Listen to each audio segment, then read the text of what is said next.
अस्सलाम वालेकुम नाज़रीन, प्रोग्राम सीज़फायर के साथ मैं हूं आपका मेज़बान शाह शिराज। मुल्क में सियासी दर्जा हरारत में दिन ब दिन इजाफा होता जा रहा है। आज सुबह वज़ीर दाखिला राना सनाउल्लाह की जानिब से एक प्रेस कॉन्फ्रेंस की गई। उस पर उन्होंने क्लियरली बताया कि कल रात को जो प्राइम मिनिस्टर साबिक़ वज़ीर-ए-आज़म इमरान खान साहब का एक इंटरव्यू था, निजी चैनल को इंटरव्यू दिया था, उन्होंने एडमिट किया था कि हम PTI के रहनुमाओं के पास, उनके कारकुनों के पास जो उन्होंने लॉन्ग मार्च किया था उसमें हथियार मौजूद थे। इसके साथ साथ कल एक बयान वज़ीर आला KP के खैबर पख्तूनख्वा महमूद खान की जानिब से भी एक बयान जारी किया गया था। उसमें कहा था कि अब जो हम लॉन्ग मार्च करेंगे हम KPK की फोर्स इस्तेमाल करेंगे। तो आज सुबह उस तमाम बयानों की रोशनी में वज़ीर दाखिला पाकिस्तान राना सनाउल्लाह की जानिब से एक प्रेस कॉन्फ्रेंस की गई। उनमें क्लियरली उन्होंने बताया हम एक कमेटी बनाने जा रहे हैं, तो ये दोनों जो बयान हैं इस पर हम कार्रवाई करेंगे। इसके साथ साथ कल रात पंजाब में वज़ीर आला पंजाब की निगरानी में हल्फ बर्दारी की एक तकरीब हुई। जो पंजाब काबीना थी उन्होंने हल्फ उठाया। अब उसकी जो बुनियाद सामने आई, कुछ खबरें गर्दिश कर रही हैं कि PTI और पाकिस्तान पीपल्स पार्टी और पाकिस्तान मुस्लिम लीग नवाज में शदीद इख्तलाफात हैं। कल हल्फ बर्दारी जो तकरीब थी काफ़ी ज़्यादा तगो-दो में रही और काफ़ी ज़्यादा उसमें कशीदगी नज़र आई, इसलिए वो रात के 12 बजे तक हुई। होने क्या जा रहा है मुल्क में, इसके साथ साथ एक मसला मुल्क में ओवरसीज़ पाकिस्तानी का भी चल रहा है। जो उनसे वोट का हक लिया गया है, जो पार्लियामेंट से बिल पास किया गया है, उसमें उन्हें काफ़ी ज़्यादा तशवीश की लहर नज़र आ रही है। मुल्क की सियासी सूरत हाल किस तरफ जा रही है, एक दफ़ा लॉन्ग मार्च का फिर से ऐलान किया हुआ है। खान साहब ने कहा है मैं बहुत जल्द, कल जो उन्होंने डेडलाइन दी थी उन्होंने 25 मार्च को, कि हम 6 दिन बाद मैं अनाउंस करूँगा कि अब हमने कब निकलना है लॉन्ग मार्च के लिए। कल उसका आखिरी दिन है, तो उम्मीद की जा रही है कल वो नई लॉन्ग मार्च की तारीख का ऐलान करेंगे। इन तमाम हालात पे बात करेंगे। मेरे साथ पाकिस्तान तहरीक इंसाफ के रहनुमा, president voice overseas Pakistani, major retired Haroon Rashid साहब मौजूद हैं। Thank you for joining sir. Thank you very much for inviting me. Sir, कल जो हमने देखा, सबसे पहले मैं पंजाब की बात करूं, जो हल्फ बर्दारी के हवाले से काफ़ी ज़्यादा खबरें सामने आई कि काफ़ी ज़्यादा कशीदगी नज़र आ रही है, तो सूरत हाल को आप कैसे देखते हैं? देखिए, ये तो ऑब्वियस है ना कि आप जब चू का मुरब्बा है ना जब बना देंगे तो बात बात पे झगड़े होंगे। अभी तो कहते हैं ना इब्तदाए इश्क है, होता है क्या, आगे आगे देखिए होता है क्या। कल जो सीन हुआ है, एक तो जहांगीर ग्रुप के साथ सीन हो गया कि वो DC हो गए, ठीक है। अब उनको मुस्लिम लीग नून वालों ने हल्फ बर्दारी की तकरीब में बुलाया ही नहीं, ठीक है। दूसरी बात ये, जहांगीर ग्रुप के हवाले से मैं आपको बोल दूं कि इनको कहा गया था कि हम आपको टिकट्स देंगे, लेकिन टिकट्स अगले इलेक्शन की बात थी। ये तो ज़िमनी इलेक्शन हो रहा है जुलाई के अंदर, तो मुस्लिम लीग नून यू टर्न ले चुकी है। जहांगीर ग्रुप को कहा है कि जी आप तो अगले साल के लिए हमारा वादा था, तो अगले साल जो नेक्स्ट इलेक्शन, जो जनरल इलेक्शन अनाउंस होंगे उसमें हम आपको टिकट देंगे। ये तो ज़िमनी इलेक्शन है, इसके अंदर आपको टिकट देंगे। अब आते हैं हम पीपल्स पार्टी और नून लीग की तरफ। तो हुआ ये कि पीपल्स पार्टी का वक्त हल्फ बर्दारी की तकरीब में गया। उनकी डिमांड थी, उनसे प्रॉमिस किया गया था कि 6 इनको ना वजारतें मिलेंगी और अच्छी वजारतें मिलेंगी, जैसे वजारत कानून है, वजारत दाखिला है, फिशरीज़ है, सनत और तिजारत है, एग्रीकल्चर है, और है ना क्या कहते हैं आपके बल्दियात के महकमे हैं, वो सारे प्लस अपॉइंटमेंट्स हैं एडवोकेट जनरल की, डिप्टी एडवोकेट जनरल की, प्लस जितनी कमेटियाँ बनती हैं उनकी अपॉइंटमेंट्स हैं। तो इनका ये डिसाइडेड था कि इतने इनको कोटा मिलेगा। अब हुआ ये कि कल पीपल्स पार्टी का वक्त गया और अचानक गवर्नर हाउस में कॉल आती है, और डेफिनेटली कॉल है ना पीपल्स पार्टी की हाई कमांड आसिफ जरदारी साहब से या बिलावल भुट्टो की तरफ से आई होगी कॉल। वो कॉल आती है और वो सारे चले जाते हैं। फिर दोबारा कॉल आती है कि आप जाएं, वो दोबारा गए। जैसे वो गवर्नर हाउस पहुँचे फिर एक कॉल आती है कि आप ना जाएं, फिर वापस आ गए। फिर ही इनका पड्डा पड़ गया। फिर रात को तकरीबन 11 साढ़े 11 बजे शहबाज शरीफ और आसिफ जरदारी साहब के दरमियान रब्ता हुआ। फिर ये गवर्नर हाउस गए और उन्होंने कहा फ़िलहाल हमारे 2 मिनिस्टर को लिए जाए। उसमें अली गिलानी के साहब जो है वो हमारे एक्स प्राइम मिनिस्टर गिलानी साहब के बेटे हैं, उनका नाम था। लेकिन जब वहाँ पर कॉल हुई मिनिस्टर्स की तो उनका नाम ही शामिल नहीं था। फिर उनका नाम दाखिल किया गया, यानी बहुत बड़ी बेइज्जती और बहुत बुरी तरीके से मिसमैनेजमेंट हुई वहाँ पर। और ये आप देखेंगे वहाँ पर बिलाल यासीन साहब हैं जो मुस्लिम लीग नून के जो लीडर हैं, वो भी है ना हल्फ बर्दारी तकरीब से चले गए। इसके अलावा अज़मा बुखारी है, इनके हस्बैंड हैं समी खान साहब, वो भी है ना हल्फ बर्दारी तकरीब से चले गए। तो ये चू का मुरब्बा है, इनके पार्टी के अंदर भी फटा चल रहा है। अब पीपल्स पार्टी भी है, उनके साथ भी फटा चल रहा है। प्लस आपको पता है कि हाई कोर्ट के अंदर पिटिशन फाइल हुई भी है कि हमज़ा की जो सिलेक्शन हुई है that is not as per दी हमारी आइन की रूह से नहीं है। कॉन्स्टिट्यूशनल इसको फॉलो नहीं किया गया, और क्योंकि ये डी-सीट हो गए, इनको तो वोट का हक ही नहीं था, तो उन्होंने वोट कैसे दिया, तो वो भी एक मामला है। अगर हाई कोर्ट ने कोई इनके फेवर में फैसला दिया तो डेफिनेटली पीटीआई जाएगी सुप्रीम कोर्ट के अंदर।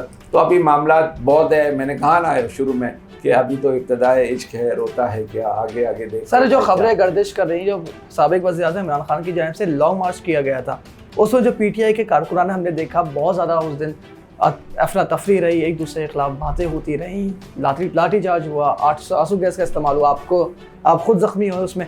तो सर ये जो पूरी सूरत हाल थी, हमने देखा उस दिन वो नहीं होना चाहिए था जो सब कुछ हुआ।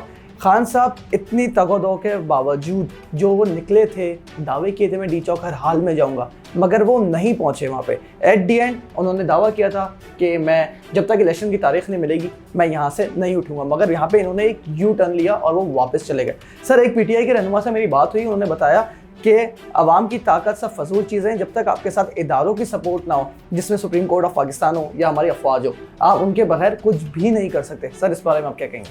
देखिए, सबसे पहले आपकी आखिरी जुमले का मैं जवाब दे दूं। अवाम होती है, अवाम की ताकत बहुत बड़ी ताकत होती है, जज्बा और लगन होनी चाहिए, और यकीनन अगर जब अवाम की ताकत बढ़ जाती है तो अच्छे से अच्छे है ना, फ़िरौन को भी झुका दिया था, नमरूद को भी झुका दिया था, तो फिर ये क्या चीज़ है? ठीक है, बड़े बड़े बादशाह हैं, उनको सबको झुका दिया, तो ये क्या चीज़ है? ये तो है ना मांगे तांगे की गवर्नमेंट है। ठीक है, अब आप कह रहे कि वो खान साहब है ना वहाँ पर गए और वहाँ से वापस क्यों आ गए, और उन्होंने वहाँ पर धरना क्यों नहीं किया, और आपने शुरू में अपने बयान में कहा कि वो जो असला वसले की भी जिक्र आपने किया और कमेटी का भी जिक्र किया। तो पहली तो बात मैं बता दूं कि ये राना सनाउल्लाह ये तो खुद एक बहुत बड़ा गुंडा है, और इसकी तो रिटर्न स्टेटमेंट है FIA के अंदर और एंटी नार्कोटिक्स में कि मैंने ना नार्कोटिक्स की स्मगलिंग की है, उसका इसके ऊपर केस है और उसने उसके ऊपर बयान दिया हुआ है। ठीक है, तो ये बहुत बड़ा गुंडा है। और आपको पता है कि लाहौर के अंदर 14 जो शहीद हुए थे हमारे, ज़ाहिर हमारे पाकिस्तानी शहीद हुए थे, किसी भी पार्टी से वो उसका ताल्लुक हो, और औरतों को जिस तरह डंडे मार के गोलियाँ मारी थी, हामला औरत को गोली मारी गई थी, तो ये सारी चीज़ें ऑन ग्राउंड ऑन पेपर्स है, इनके खिलाफ ये केस है, और वो आज तक इन केसों से बचते रहे, क्योंकि इनके शेल्टर है ना जुडिशरी वगैरह में बहुत ज़्यादा इनको शेल्टर मिलता है, और फिर इनके पास बहाने बहुत है, एक दिन वकील नहीं आता है, एक दिन ये बीमार हो जाते हैं, वो जजेस भी मजबूर होते हैं, क्योंकि हमारा जुडिशरी सिस्टम ऐसा है कि वकील कह देता है कि मेरा दूसरा केस लगा हुआ है, या बीमार हो जाता है, या फिर जो एक्यूज़ होता है वो कहता है मैं बीमार हो गया हूँ, फिर वो डेट आगे पीछे कर देते हैं, फिर कोई पेपर मांग लेते हैं कि हमारे पास पेपर की कंप्लीशन नहीं है, तो नई डेटें पड़ती रहती है, और केसेस का इतना बंडल्स होता है, तो जजेस के पास भी टाइम नहीं होता कि केस के पीछे लगा रहे। तो खैर इसके ड्रॉबैक्स हैं, कुछ फेवरेटिज्म भी होता है, कुछ ड्रॉबैक्स भी होता है। तो आप कह रहे थे कि राना सनाउल्लाह साहब ने कमेटी बना दी, दिस इज़ बुलशिट। ठीक है ना, इस कमेटी ने क्या कर लेना है? ठेंगा कुछ भी नहीं करना है, पाकिस्तान में कुछ नहीं होता है, और इसके अंदर तो कुछ है भी नहीं और कुछ निकलता भी नहीं है। ठीक है, सर आप सेकंड करूं, जो वज़ीर आला KPK का बयान है महमूद खान साहब का, उन्होंने कहा है कि मैं अपनी फौज के साथ जो वहाँ KPK पुलिस है उसकी मैं चढ़ाई करूंगा इस्लामाबाद में। तो सर ये मुल्क में अनार की तरफ नहीं जा रहा है। जोश जज्बात में बहुत से लोग बहुत सी चीज़ें कह जाते हैं, देखिए इट इज़ नॉट पॉसिबल। उन्होंने वो तकरीर, देखिए एक चीज़ पॉलिटिक्स होती है, एक ऑन ग्राउंड होती है, एक रियलिटी होती है। ठीक है ना, रियलिटी ये है कि ही कांट, ठीक है, इस तरह थोड़ी है, कोई बनाना पब्लिक थोड़ी है, या कोई हम ट्राइबल है ना सारे अलग अलग मुल्क है वो थोड़ी है। दिस इज़ पाकिस्तान, यहाँ पर फौज है, यहाँ पर कानून है। ऐसा नहीं हो सकता कि वो KPK की पुलिस लेकर आकर इस्लामाबाद या पंजाब की पुलिस से लड़े, दिस इज़ नॉट पॉसिबल। तो ये तो शो के जज्बात में, शो के खिताबत में लोग बोल देते हैं, तो उन्होंने बोल दिया, ठीक है ना, उसको इतना सीरियस नहीं लेना चाहिए। नंबर 2, आपने खान साहब का जिक्र किया कि जी है ना लोगों के पास वेपन्स था, तो वेपन तो मेरे पास भी होता है। ठीक है ना, as per law of the land I have got a licensed weapon with me. तो उस दिन जिस दिन वो धरना शरना हुआ था उस दिन मेरे पास वेपन था। Sir according to the law, थोड़ा सा मैं भी कानून का तालिब इल्म हूँ, जब शहर में या सूबे में दफ़ा 144 लगी हुई हो तो आप वेपन नहीं कैरी कर सकते। आप वेपन कैरी कर सकते, आप दिखा नहीं सकते। तो सब उधर शो ऑफ हुआ ना? नहीं, this is not show off. देखा, कैरी करना और दिखाने में और कैरी करने में दिस टू डिफरेंट थिंग। आपकी गाड़ी में आपका वेपन पड़ा हुआ है, आपकी गाड़ी कोई छीन ले आपसे, कोई डाकू आपके ऊपर अटैक कर ले, आपकी सेल्फ डिफेंस के लिए कोई आपके ऊपर मारने के लिए आ जाए, तो सेल्फ डिफेंस के लिए it is your constitutional right to defence your self, right? ठीक है। अब डिफेंस के अंदर अगर आपके ये भी कॉन्स्टिट्यूशनल राइट है कि अगर you have got a licence for this, तो you can keep the weapon, तो there is nothing wrong in it, ठीक है ना? यस, 144 इम्पोज हो जाता है, वेपन कैरी नहीं कर सकते, दिखा नहीं सकते, लेकिन आप अपने पास रख सकते हैं, ठीक है। अब रही बात कि ये देखिए, ये पठान जो है ना, केपी के लोग, इनके हर घर के अंदर वेपन होता है, ठीक है। तो वेपन रखना इनकी है ना ट्रेडिशन भी है और ये इनका शौक भी है। हर घर के अंदर बहुत सारे वेपन पड़े थे, इवन पंजाब में और अभी सिंध में हर जगह लोग वेपन्स तो रखते ही हैं ना, वो लाइसेंस वेपन होते हैं। तो ये तो इससे नॉर्मल थी इन पाकिस्तान, ठीक है, बल्कि पूरी यूरोप में, अमेरिका में आप देखिए सबके पास वेपन पड़ा होता है, इफ़ इट इज़ लाइसेंस्ड ना, मैं लाइसेंस वेपन की बात कर रहा हूँ, तो they can keep licence weapon with them, तो there is no issue in it. हाँ, जहाँ तक ये खान साहब का एक खदशा था कि ये कहीं out of frustration, out of जिस तरह वो ट्रीट किया जा रहा था उनको, पब्लिक को जिस तरह मारा जा रहा था, 25,000 शैल उनके ऊपर मारे, औरतों को मारा जाया था, जज्बात में आकर कोई भी पागल हो सकता है। तो देखें, वंस एक आदमी पागल हो जाए, एक आदमी जज्बात में आ जाए, तो फिर एक आदमी गुस्से में आ जाए, तो वो तो अपने आप में नहीं होता है।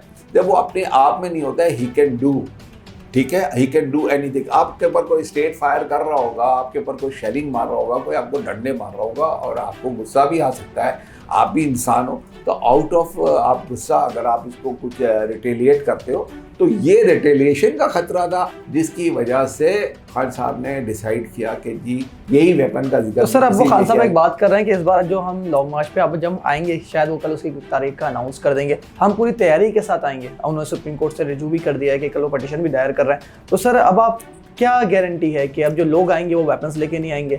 और जो तैयारी की बात की जा रही, यानी पहले तैयारी नहीं थी, इसलिए अब जो दूसरी बात, एक खबरें गर्दिश कर रही है, कल मेरे साथ पीटीआई के एक रहनुमा मेरे प्रोग्राम में थे, उन्होंने मुझे ये खबर दी कि पाकिस्तान तहरीक-ए-इंसाफ की जो सिंध और पंजाब की क़यादत है, जो पंजाब के सदर हैं शफकत महमूद साहब, उनको वहाँ से हटा दिया गया है, बरतरफ कर दिया गया है, और जो है शाह महमूद कुरैशी साहब को पंजाब के मामला देखने के लिए तैनात कर दिया गया है। इसलिए सर, पंजाब में जो लॉन्ग मार्च था, आवाम नहीं निकले, और असद उमर साहब उसकी लिस्टें भी बना रहे हैं, किस किस ने परफॉर्म किया है, किस किस ने परफॉर्म नहीं किया। तो सर, अब क्या पोजीशन है कि कल तब कब तक तारीख का अनाउंस हो जाएगा? देखिए, मैं आपको बता दूं, मुझे वज़ीर दाखिला बना दिया जाए, ठीक है, और मैं चैलेंज करता हूँ राना सनाउल्लाह को, PMLN की गवर्नमेंट हो, वो एक बंदा भी निकाल के लेकर लाहौर से इस्लामाबाद लेकर आ जाए, ठीक है, and I with the full authority I can do this, ठीक है। हम तो फौजी हैं, हमें आता है किस तरह डील किया जाता है। देखिए, ये लोग हैं ना, ये इंसान, ये जितने लोग हैं ना, इनकी एक लिमिट होती है। ये कोई मतलब आप देखें कि ये दे आर एजुकेटेड लॉट, ये कोई जंगली जानवर टेररिस्ट नहीं है। We are the people of Pakistan. हम ह्यूमन बींग हैं, हमारे बाल बच्चे हैं, हमारा बिजनेस है, हमारा कारोबार है। आप रात को 2-2, 3-3 बजे तक किसी के घरों में छापे मारेंगे तो लोग तो स्केर्ड होंगे। मिसाल के तौर पे मैं तो बड़ी उम्र का हूँ, आपकी उम्र को ले ले, मैं आपके घर पे छापा मारूँ, ठीक है, आपके फादर के लिए, किसके लिए छापा मारूँ, आपकी मदर क्या करेगी? आपके सारे भाइयों को बोलेगी खबरदार घर से नहीं निकलेगा। हम एक माशरे में बाउंड है, ठीक है, हमारा माशरा, हमारे माँ बाप है, हमारे दादा दादी है, हमारे बड़े हैं जो हमको घर से निकलने नहीं देते, नंबर 1। दूसरा, हम कोई लड़ाई जंग करने के लिए थोड़ी जा रहे थे, ये तो एक नॉर्मल लॉन्ग मार्च था। फिर आपने तीसरी बात, आपने जगह जगह कंटेनर लगा दिए, एक आदमी भी वहाँ से नहीं गुजर सकता था। आपने हर 100 गज के ऊपर तो एक कंटेनर लगाया हुआ था। आपको पता है, हज़ारों ये कंटेनर वालों ने ना, ये इन्होंने हड़ताल कर दी है, इन्होंने हड़ताल की कॉल दे दी है। कोई कह रहे हैं इन्होंने क्या, कोई 10,000 या 35,000 कंटेनर इनके फंसे में अभी तक, यानी रिलीज हो गए वो तो छोड़ दे, 10 से 15,000 कंटेनर इनके फंसे में। तो ये आप बताएं कि इतने कंटेनर इन्होंने कितने रोडों पे लगाए होंगे और कितने कितने फासले पे लगाए होंगे।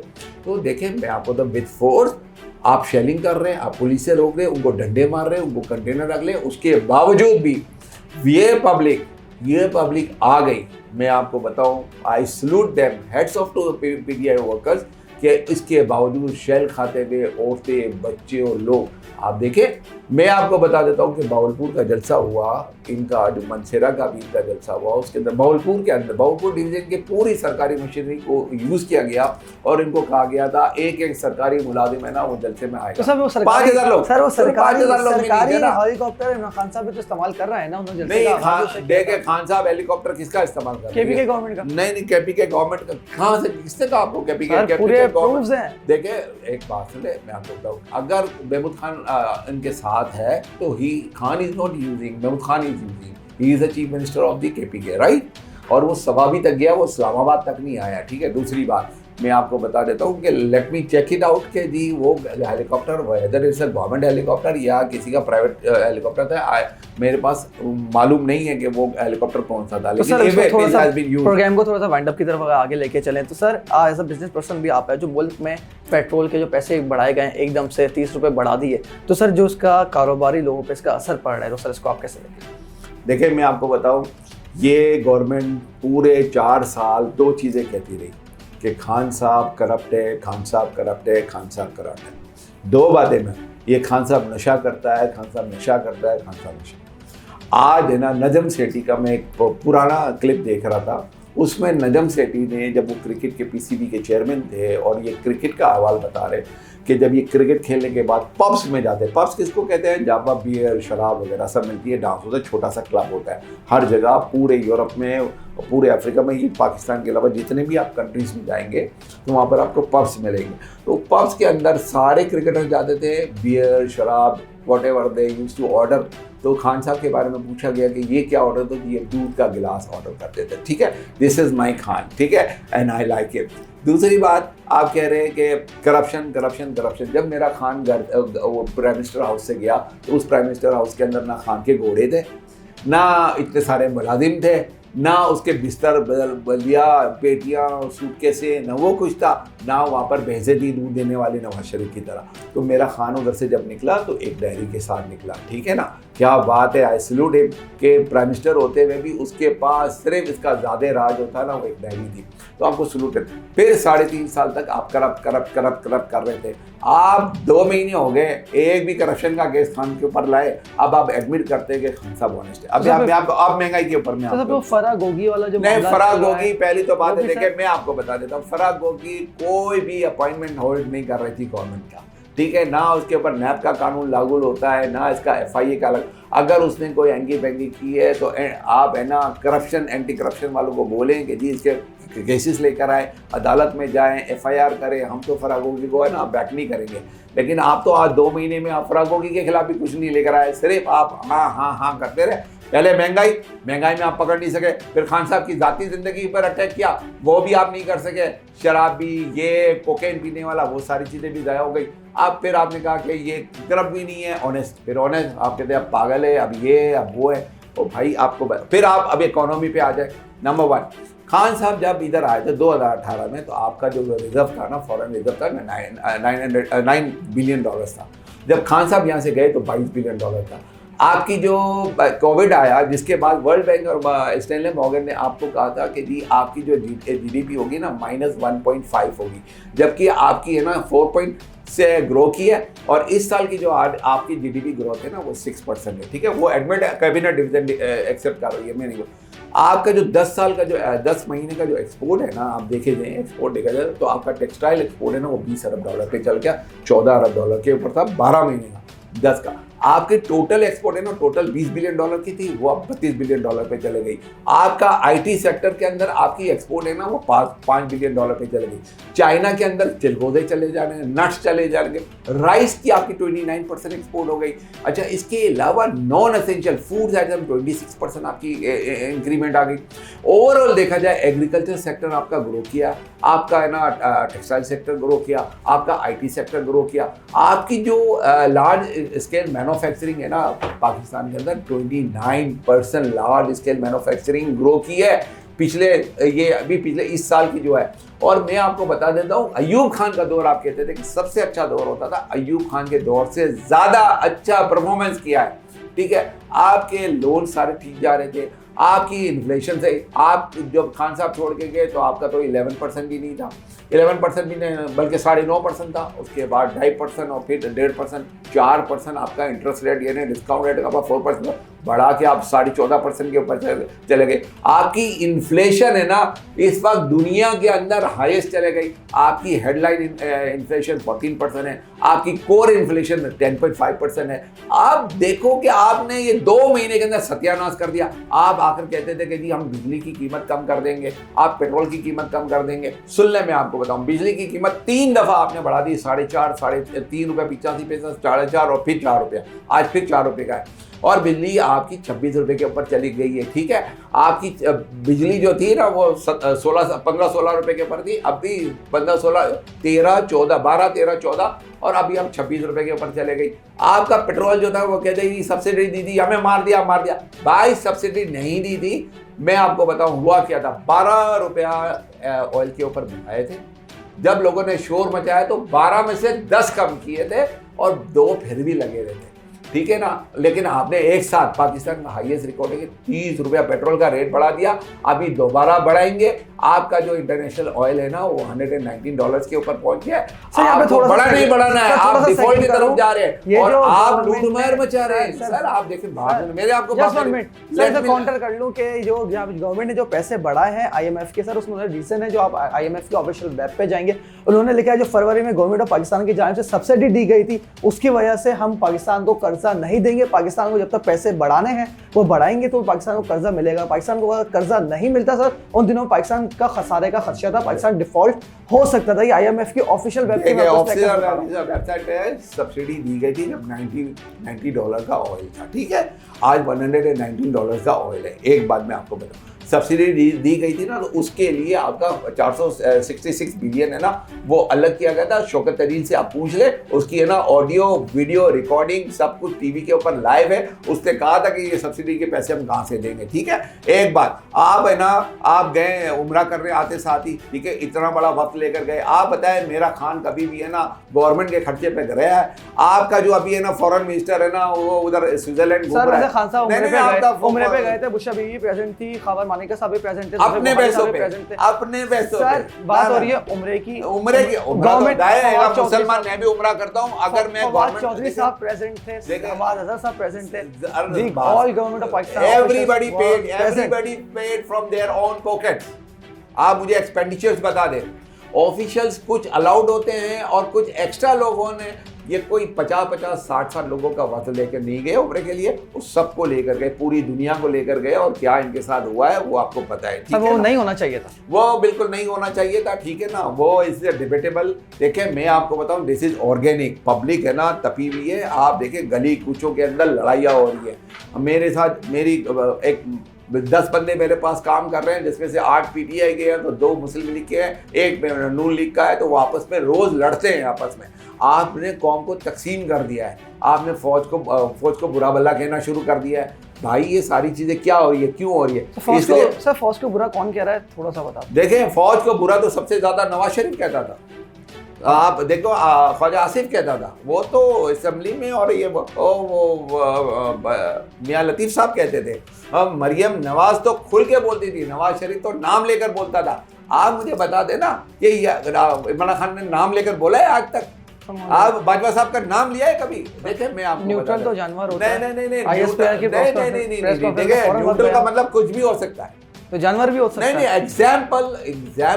Example is something else. नाम लेकर बोलना, ए बाजवा हम तेरा ये कर देंगे, हम तुमको वो कर देंगे, इस तरह तो नहीं बात कर रहा था। ही is the chief of the army staff यार। गॉड से कि आप उसकी कोई इज्जत करो। ये पाकिस्तान की दुनिया की 6ठी बड़ी आर्मी है। वो आपके जलजले में आती है, आपके है ना इलेक्ट्रिक के बिल्स का कवर करने आती है, आपकी लॉ एंड ऑर्डर जो सिविल लॉ एंड ऑर्डर होता है उसमें आती है, आपके जलसे जुलूस होते हैं उसको कवर करती है, आपकी एंटी स्मगलिंग कवर करती है, आपकी सरहदों की हिफाजत करती है, रोजाना जाने देती है। टेररिस्ट अटैक होते हैं पूरी दुनिया पाकिस्तान की आर्मी के ऊपर, पूरी दुनिया पाकिस्तान के। सर प्रोग्राम का टाइम खत्म हो रहा है। लास्ट आपकी मैं थोड़ा सा व्यूज लेना चाहूंगा। आप ओवरसीज ऑफ पाकिस्तान के प्रेसिडेंट भी हैं, ये जो उनसे वोट का हक लिया गया है वापस गवर्नमेंट ऑफ पाकिस्तान की जानिब से, तो सर इस पे आपके कोई व्यूज शॉर्टली? दुनिया में कहीं ऐसा हो सकता है कि मैं पाकिस्तानी हूँ और मुझे वोट के हक से महरूम किया जाए? ऐसा दुनिया में कहीं नहीं होता है।